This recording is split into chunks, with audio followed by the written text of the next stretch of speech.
GS for all के class में आपका स्वागत है। आज हमें प्रतियोगिता दर्पण के जून अंक की समीक्षा कर रहे हैं, जो कि करंट अफेयर से संबंधित है। यह विभिन्न प्रतियोगिता परीक्षा के लिए एक उपयोगी पत्रिका है।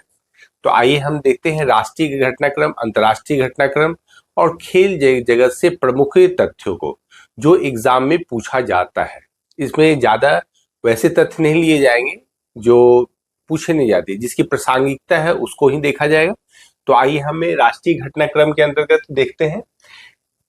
जैसा पहला इसमें दिया हुआ है, जम्मू कश्मीर में पहलगाम में पर्यटकों पर भयंकर आतंकी हमला। तो इसमें क्या होता है कि अभी तो आप देख रहे हैं कि आतंकी हमला जिसके कारण पाकिस्तान को जिम्मेदार ठहराया गया है और इसके लिए पाकिस्तान पर कार्रवाई भी की गई है।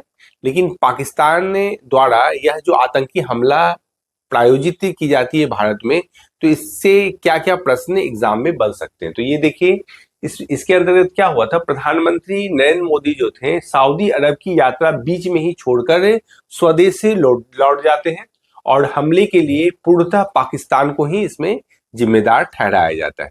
तो यहाँ पर देखिए प्रश्न पूछा जा सकता है, पहलगाम जो है जम्मू कश्मीर के किस जिले में है? तो हम कहेंगे अनंतनाग जिले में है। और देखिए यहाँ पहलगाम जो है ये ये किस नदी के किनारे बसा हुआ है? तो यह लिद्दर नदी के किनारे है। तो ये ध्यान रखना है।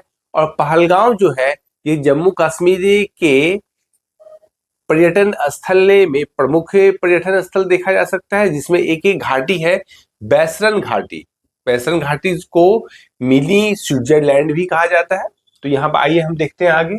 तो 22 अप्रैल को यह घटना होती है, गोलीबारी होती है और जिसमें 26 पर्यटकों की मौत हो जाती है। और यह गोलीबारी जो है बैसरन घाटी में होती है, जो पहलगांव से 10 किलोमीटर दूर है।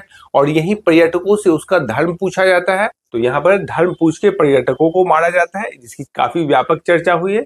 यद्यपि कुछ बचाने वाले जो सुरक्षा कर्मी हैं वो भी अन्य धर्मों के थे, यानी इस्लाम धर्म के थे। और जिसमें 26 पर्यटकों की मौत हो जाती है, जिसमें 2 विदेशी पर्यटक और 2 स्थानीय लोगों की भी मौत होती है और 20 घायल होते हैं। तो ये एक आंकड़ा है।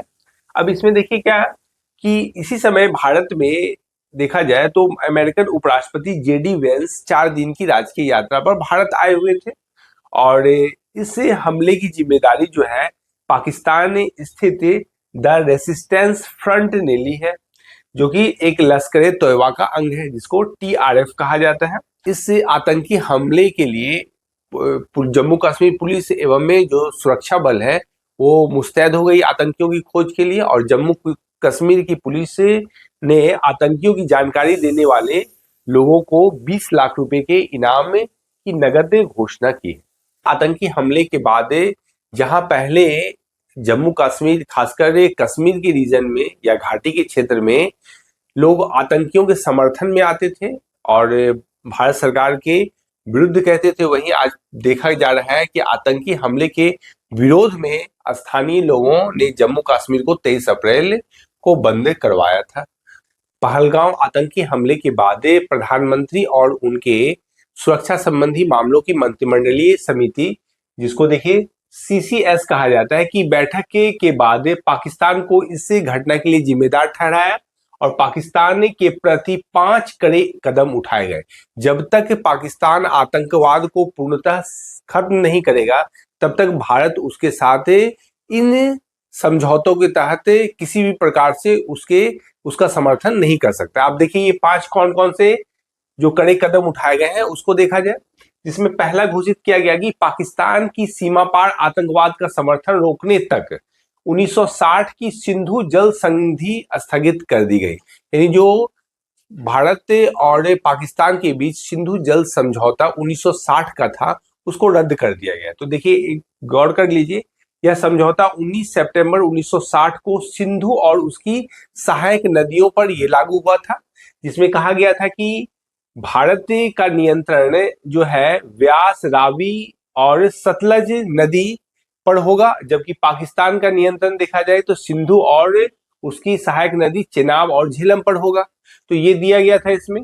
और सहायक नदियों की जल बंटवारे के संदर्भ में ये समझौता किया गया। और इसकी मध्यस्थता वर्ल्ड बैंक के द्वारा की गई थी, ये भी ध्यान रखिए।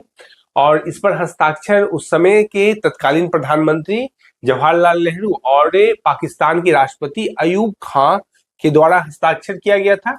और यह समझौता कराची में हुआ था और इसको लागू जो है सिंधु जल समझौता 1 अप्रैल 1960 को हुआ था। तो ये इसका कुछ इतिहास है जिसको जान लीजिए, प्रश्न इससे भी बन सकते हैं।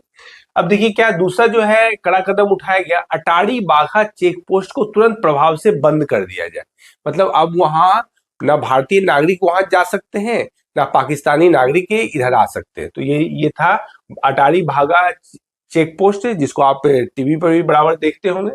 जो भी पाकिस्तानी नागरिक भारत में वैध दस्तावेज के साथ है वे 1 मई तक भारत छोड़ दे। यानी जो भी कोई वीजा लेके या किसी अन्य कारणों से यदि है तो वो भारत छोड़ दे, कहा जा चुका है।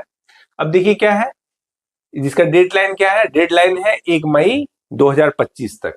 और देखिए तीसरा है, पाकिस्तानी नागरिकों को सार्क वीजा छूट योजना के तहत भारत में प्रवेश की इजाजत नहीं होगी।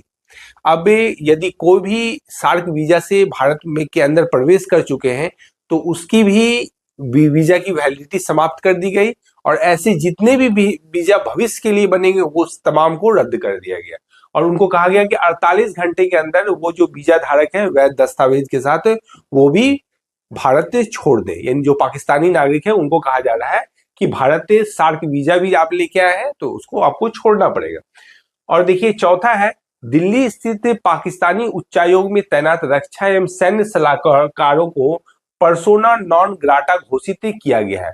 मतलब पर्सोना नॉन ग्राटा जो होता है खासकर राजनयिक के लोगों पर लागू होती है। मतलब अवांछित व्यक्ति इसका लैटिन में अर्थ होता है। मतलब किसी की भी कारण से राजनयिक को उस देश में रहने की इजाजत नहीं होगी जब से वो देश डिक्लेयर करता है पर्सोना नॉन ग्राटा। तो यानी पाकिस्तानी राजनयिकों के लिए देखा जाए जो भारत में है उनके लिए पर्सोना नॉन ग्राटा भारत सरकार घोषित कर दिया है। तो ये क्या है कि आप एक निश्चित अवधि होती है, कहा जाता है 24 या 48 घंटे के अंदर वो छोड़ देंगे। और इसी वाइस वर्सा यानी पाकिस्तान में भी यही प्रतिक्रिया हुई और पाकिस्तान में भी पर्सोना नॉन ग्राटा डिक्लेयर कर दिया गया। तो वहां भारतीय राजनयिक को अब भारत मतलब पाकिस्तान छोड़ने की बात की गई। अब देखिए पांचवा क्या किया गया, दोनों हाई कमीशन यानी उच्चायोग में कर्मचारियों की संख्या घटाकर 55 से 30 करने का फैसला किया गया और यह 1 मई 2025 तक प्रभावी होगा। तो ये भी आप ध्यान रखिए। यानी 5 कड़े कदम उठाए गए हैं जब तक कि पाकिस्तान आतंकवाद पर पूर्णतः अंकुश नहीं लगाएगा। लेकिन ये देखिए भविष्य में क्या होता है।